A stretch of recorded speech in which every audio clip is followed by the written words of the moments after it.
19, let f be the function given by f of x equals x cubed minus 6x squared. The graph of f is concave up when x is greater than 2, x is less than da da da da da da. Okay, so we got this graph. It's talking about concavity. That's really talking about change in sign for f double prime of x. Well, if f of x equals this, that means that we have f prime of x is going to equal 3x squared minus 12x. And then f double prime, the second derivative, is equal to 6x minus 12. And so we're trying to figure out when this changes from positive to negative, or actually when this is greater than 0. So when is 6x minus 12 greater than 0? When is it positive? Well, let's solve this little inequality here. That means that 12 is less than 6x. Divide both sides by 6, and x has to be greater than 2. That was way easier than I was expecting. The answer would have been A.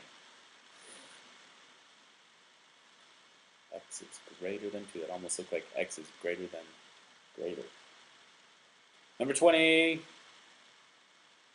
If g of x equals this and f of x equals g prime of x, then the integral from 1 to 3 of f of x. Alright. F of x equals g prime of x. So we're looking at the antiderivative from 1 to 3 of g prime of x dx. We know that g of x is x squared minus 3x plus 4. Excuse me. Well, this is like saying g of x evaluated from 1 to 3. That's not too bad. It's just trying to reinterpret this in a little bit of different algebra. So g of x from 1 to 3, that's going to be x squared minus 3x plus 4. And we're going to evaluate that from 1 to 3. If I were to plug in 3 for the top, that's going to give me 9 minus 9 plus 4. And then for the bottom, I'm going to have 1 minus 3 plus 4. Well, I notice that these 4's are going to cancel each other. 4 minus 4 is 9. And then we have 9 minus 9, that's 0. So I really have negative 1 plus 3 if I distribute this negative. So I get the answer 2 for C. That was way easier once we figured out what was really happening here. The antiderivative of g prime of x is really g. So we just have to substitute g back in and evaluate it. Number 21, the graph of f prime, the derivative of the function is shown above for over the interval from 0 to 10. The areas of the regions between the graph of f prime and the axes are 26 and 4 respectively. If f of 0 equals 2, what is the maximum value of f on the closed interval between 0 and 10? Okay, so here's 20, here's 6, here's 4. So the integral from 0 to, what is this right here? Let's call this A, and this B, and this C. So the integral from 0 to A is equal to, what is this, g, f prime. So that means that f of A is the integral from 0 to A of f prime, which is equal to 2 plus 20, because it's our initial value plus all that area. So that's 22. And the integral f of b is going to be the integral this plus f of b is going to be f of a plus this negative area down here, which is negative 6. So that's going to bring me down to, what's that, not negative, 22 minus 6 is 16. And f of c is going to be equal to f of b plus this positive area, which is 4. That's going to be equal to 20. So we got 20, 16, and 22 as our values for A, B, and C here. So C, 22, looks like the biggest answer we would get. Number 22, if f prime of x equals x minus 2, x minus 3, x minus 4, which f which of the following relative extremes. And f has which of the following relative extremes. So this is our derivative. We know that we're changing sign at 2 and 4 because those are odd, but this is an even root here, so there's no change in sign at 3. So there's actually no relative min or max at 3. Now to figure this out though, I could pick numbers in between, but let's just pick before 2 and see what happens. So if I'm below 2, let's say 1, then I would have negative, negative, negative, which is negative. So if I'm x is less than 2, it's going to be negative. If I'm greater than 4, I have positive, positive, positive. So that's positive. So that means I start out negative, then I go positive. And then I come back down to, and here's 2 in between.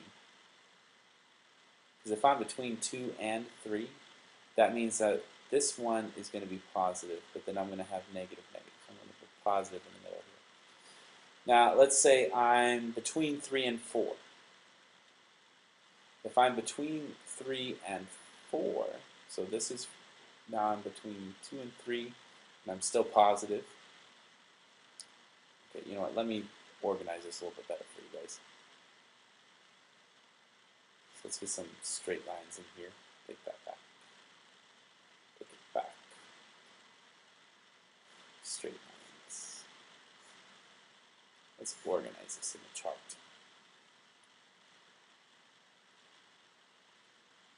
Vertical lines. We got lots of lines for this one. We're going to make ourselves a checkerboard.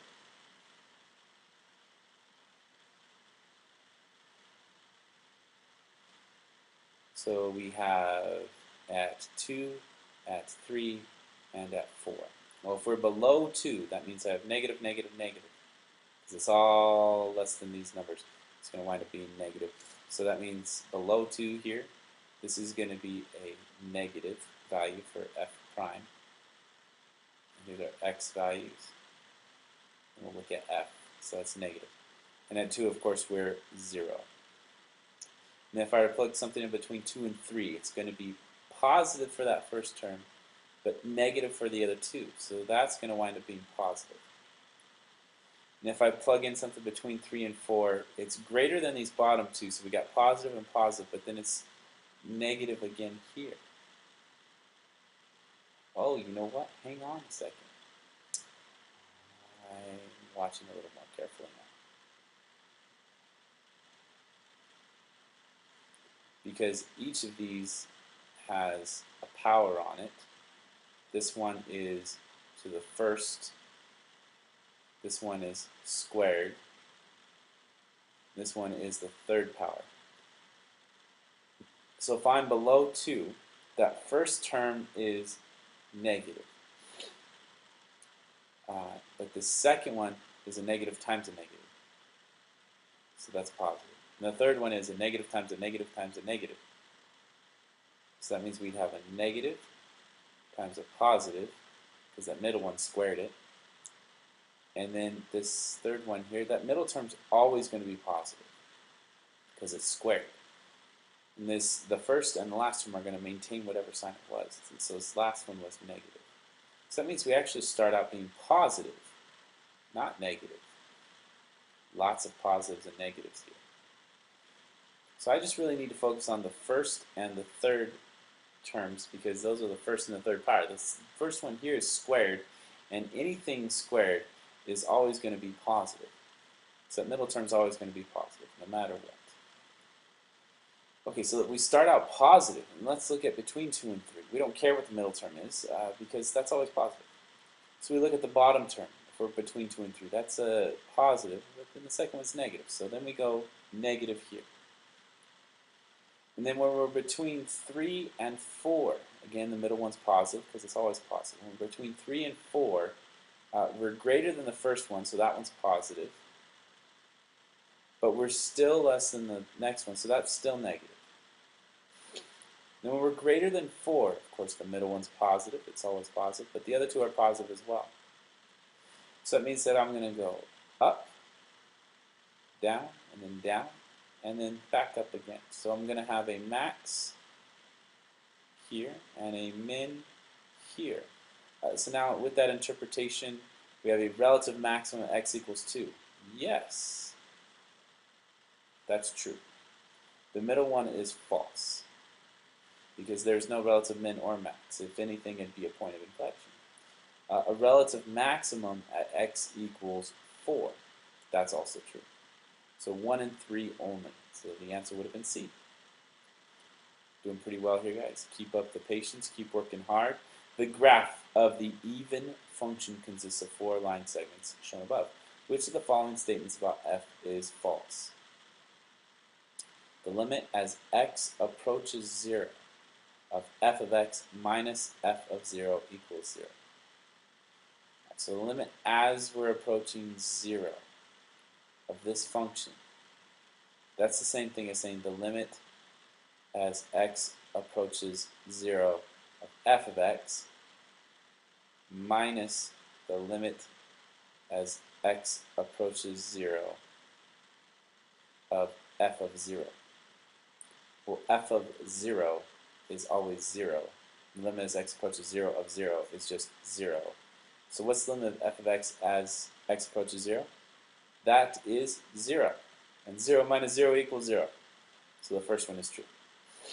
The next one says the limit of f of x minus f of 0 over x as x approaches 0 equals 0.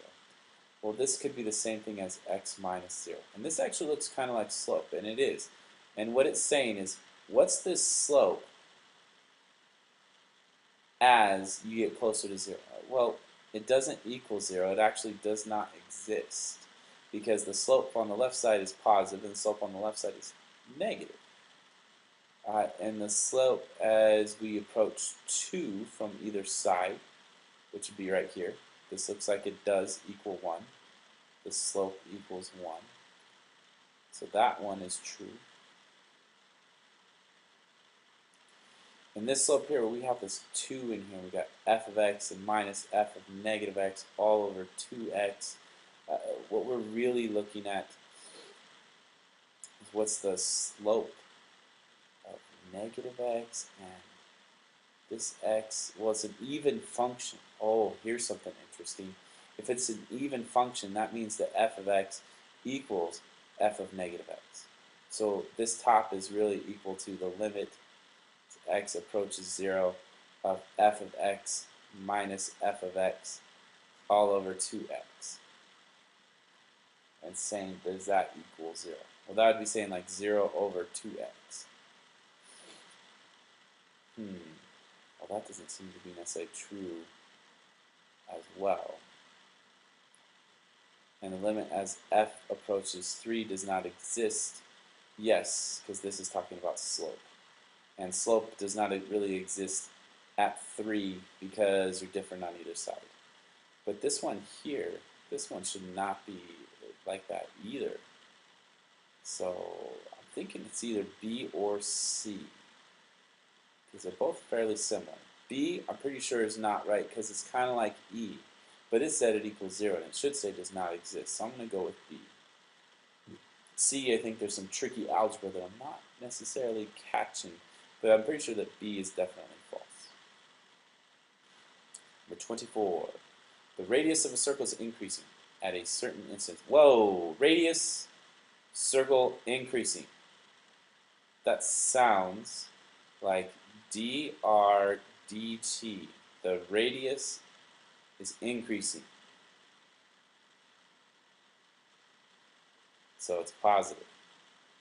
The rate of increase of the area of a circle is numerically equal to twice the rate of the increase in its circumference. So the rate of increase of the circle's area is equal to twice the rate of increase of the circumference. What is the radius of the circle at this instant? Well, first, they're telling me that's positive. And I know that area equals pi r squared. So dA dt is equal to 2 pi r dr dt, if I were to do some implicit differentiation.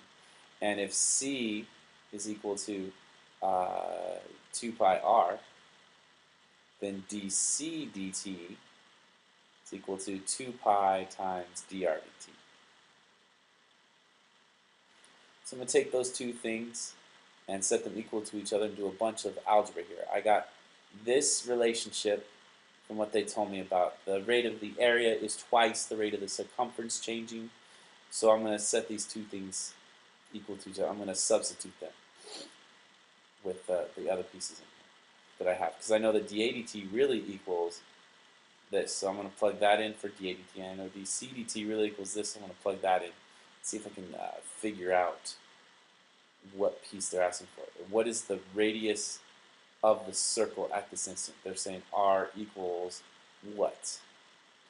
Alright, well, 2 pi r times dr dt is equal to 2 times dc dt, which is 2 pi dr dt. I notice that dr dt on both sides is the same thing, so if I multiply it by dr dt or divide it by dr dt, I could simplify that.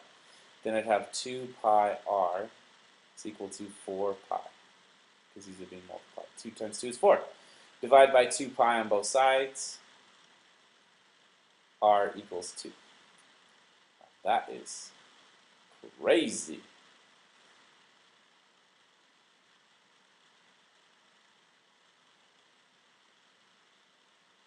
It all came from this right here, telling us that these two related rates had a relationship where one is double together.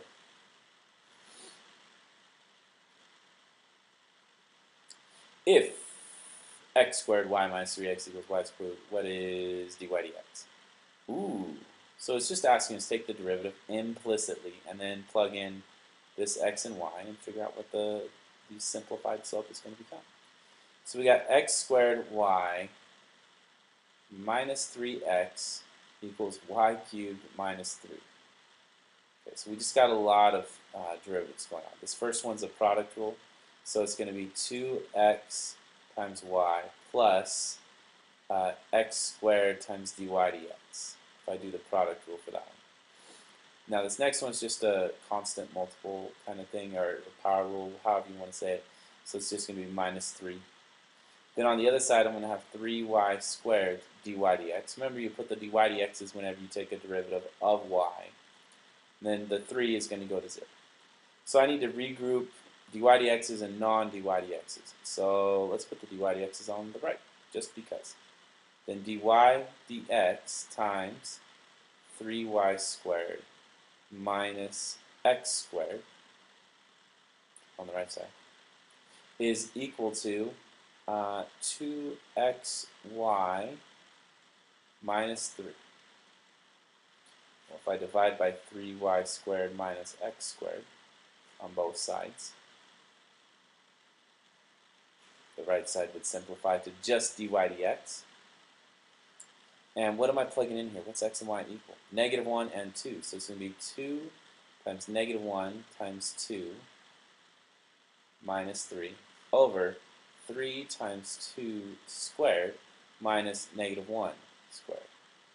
Some more simplifying. This is going to become negative 4 minus 3 on top. On bottom, we're going to have 3 times 4. And then we got minus negative 1 squared is really 1. So it's 3 times 4 minus 1. So I get negative 7 over 11. 7/11, just like the store. And it's negative, so it's awesome. A is awesome. Here's the work, by the way. You need to see it. Next, for x is greater than 0, the function is such that f prime of x equals natural log over x, f double prime of x equals this, which of the following is true? F is decreasing for x is greater than 1, and the graph is concave down. So you guys are probably wondering why this actually said x is greater than 0. It's because we have a natural log of x and a denominator of x, and both those give us problems when we have 0 or negatives. So they're just kind of eliminating domain issues, which allows us to take first and second derivatives. It's asking us which of the following is true. So we just got to find one true, and then the rest will be false. So let's go and start with the first one. f is decreasing for x is greater than 1. That means, another way of saying that is that we're looking at A, that means that f prime is negative when x is greater than 1. So we just got to plug in a number bigger than 1 and see if it's negative, because it's really saying for x is greater than 1. That means the whole time. Well, let's see what would happen then. We're looking at, let's just pick 2. How about f prime of 2? That would be natural log of 2 over 2. We know that when natural log of x is greater, when x is greater than 1, natural log of x is positive. So this is also greater than 0. So that's going to be a positive on top and a positive on bottom, positive overall. And it says f is decreasing for x is greater than 1. Wow. A is our answer because we already disproved it. That was easy. It was way easier than I thought. Just to confirm it though, I know that it's true because it says the word and here. And as long as one of those things is false, then the other one has to be, the whole statement's false, in other words. So we have f is concave down for x is greater than e. That would mean, wait a second, it says which of the following is true. Okay, well A is true. Darn, I thought that was easy. That's just a wrong answer. F is well, we got to figure out that this one is true as well. We got to confirm that the second piece is true. I'm guessing it is. They probably wouldn't make it that easy for us. F is concave down for x is less than e. So for A, we're looking at f double prime of 2, concave down. That would mean that this is negative. This is going to be negative. So that would have 1 minus natural log of 2 over 2 squared. Or for x is greater than e, pardon me. Something greater than e. Well, what is greater than e? E is about 2.71, so let's say 3. So let's say f double prime of 3. 1 minus natural log of 3 over 3 squared. Well, natural log of 3 is going to be close to 1, but not exactly, because natural log of e equals 1. So if we're going just over that, we're actually going to have a slightly smaller number here. But the question is, what's natural log of 3? Well, natural log of 3 is a positive number. And 1 minus that positive number, if it's greater than 1. So what are we looking at there? We would have e to the x equals 3. Well, e to the 1 equals 2.71-ish. So e to the x equals 3. That means that this x is going to be greater than 1. In other words, natural log of 3 here is greater than 1. So then this top piece is going to be negative, the bottom piece is going to be positive, so that equals negative. F double prime of 3 is negative, so it's concave down. We got to do all that just to prove it's true and rule it out. A lot of work. So F is decreasing for x is greater than 1. We already proved that. Check. And it's concave up. Well, wait a second. We just proved that it's concave down. And we could actually say that that's false, because it's concave down. So there's no way that it could be concave up and concave down at the same time. So ding, ding, ding, ding, ding. B is the answer. It wasn't too hard. 2 more to go. If f is the function given by this, then f prime of 2. Notice that we're going to be taking a derivative of an integral. And when you take a derivative of integral, that's really fundamental theorem of calculus. And this is fundamental theorem of calculus part 2. What does that really mean? Well, if you're taking the derivative of an integral from a to b of f of t dt, the usual shortcut way for writing this that I use is it's just going to become f of b times b prime minus f of a times a prime. So we got to start out with that, and then we can plug in 2 for t. So let's start out by plugging in b and b prime. Well, if I know b equals 2x, then b prime is going to equal 2. And if I know that a equals 4, then a prime is going to be 0. Because the derivative constant is 0, constant doesn't change, derivative measures how much something changes, and that's going to be 0. Okay, so let's put these pieces in here. Remember, this is your original function f of t. So now what we're going to do is we're going to plug in b. So f of b is going to be b squared, oh, not b squared. Well, let's go ahead and fill it in, and then we'll fill in a and b. It's going to be b squared minus b times b prime, and b prime is just 2. Then over here, we have f of a would be a squared minus a times 0.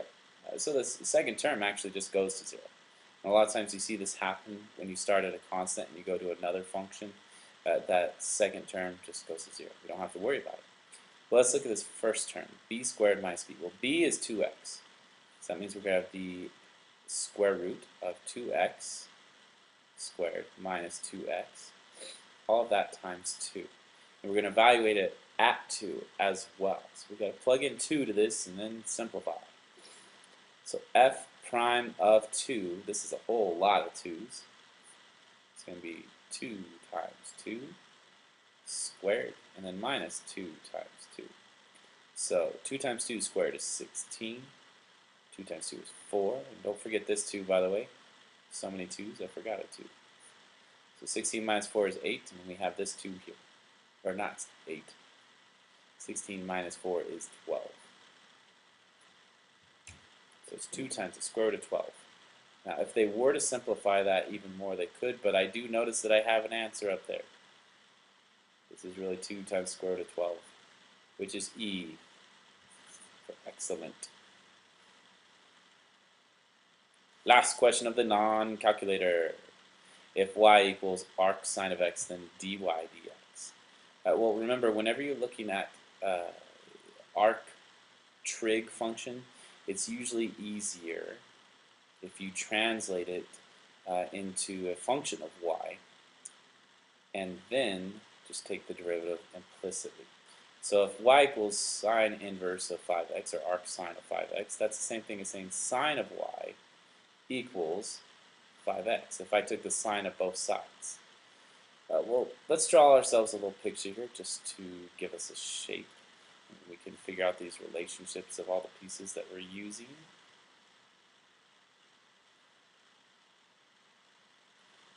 So we have a triangle here.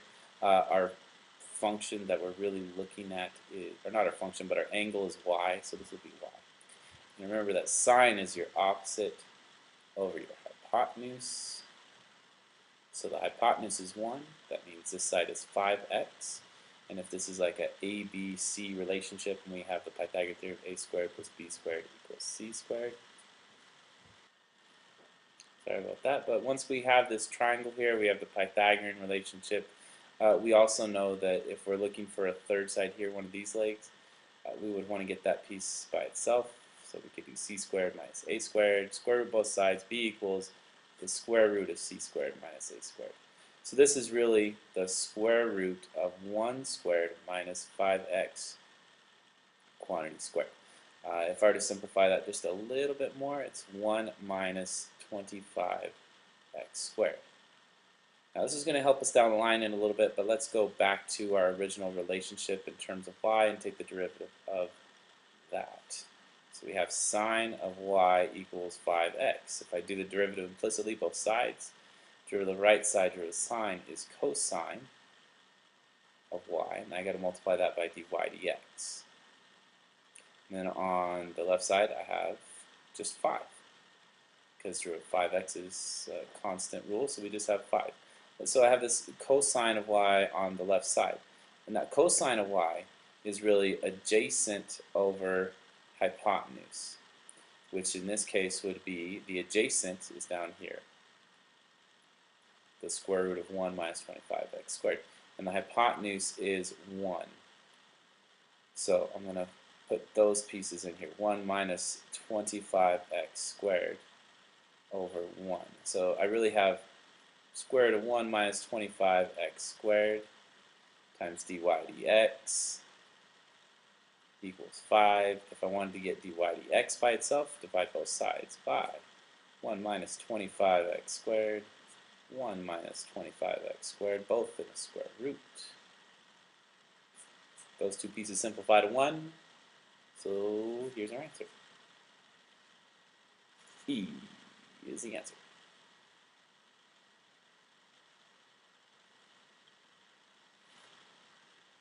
Next is the calculator.